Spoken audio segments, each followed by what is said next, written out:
नियोजन नीति के मामले पर झारखंड का पक्ष और विपक्ष दोनों एक प्रकार से शिक्षित बेरोजगारों के साथ भयंकर धोखेबाजी किया है। अभी भी नूरा कुश्ती जारी है, लेकिन किसी के पास भी नियोजन नीति का ठोस प्रारूप नहीं है। इस अवस्था में शिक्षित बेरोजगारों के साथ भयंकर शोषण जारी है। आदिवासी सेंगेल अभियान की मांग है अविलंब प्रखंडवार नियोजन नीति लागू किया जाए। सरकार के पास जितनी नौकरियां हैं उसका 90% हिस्सा ग्रामीण क्षेत्रों को आवंटित किया जाए, प्रखंडवार कोटा बनाया जाए और उसी प्रखंड के आवेदकों से भरा जाए। इस काम को करने से 1-2 महीनों के भीतर इस मामला का हल निकल जाएगा।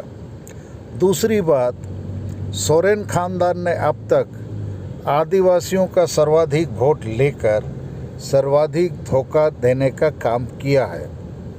पहले केवल और केवल वोट बैंक के लिए उन्होंने ग्राम प्रधान अर्थात माझी हड़म लोगों को मानदेय देने का फैसला लिया और वो मानदेय दिया जा रहा है। अभी फिर कल के कैबिनेट बैठक में फैसला हुआ कि आदिवासी धर्म गुरुओं को मोटरसाइकिल दिया जाएगा। इसके पीछे भी मनसा वोट बैंक का है, आदिवासी समाज सुधार का नहीं है।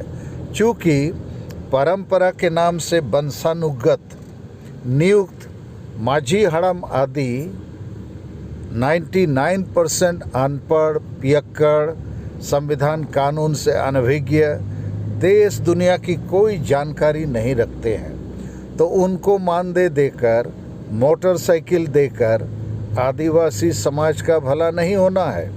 और इसीलिए अब तक आदिवासी समाज में नशापन, अंधविश्वास, डायन प्रथा जैसी कुरीतियों का चलन जारी है और वोट आने से आदिवासी हानिया, दारू, चखना रुपये पैसों में वोट की बिक्री करता है।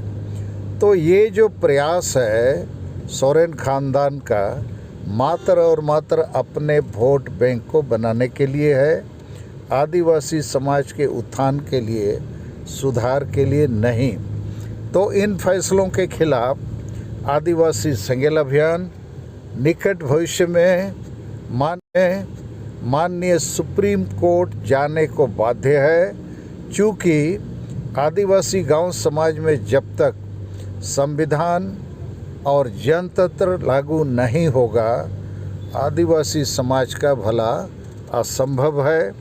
इसलिए आदिवासी सेंगेल अभियान ने भारत के 5 प्रदेशों में आदिवासी समाज सुधार के लिए युद्ध स्तर पर काम शुरू कर दिया है। और हम लोगों का मानना है जब तक सोरेन खानदान को बेनकाब नहीं किया जाएगा, बेदखल नहीं किया जाएगा, आदिवासियों का, संताल परगना का और झारखंड का उत्थान असंभव है। सालखन मुर्मू, पूर्व सांसद, राष्ट्रीय अध्यक्ष, आदिवासी सेंगेल अभियान। जोहार।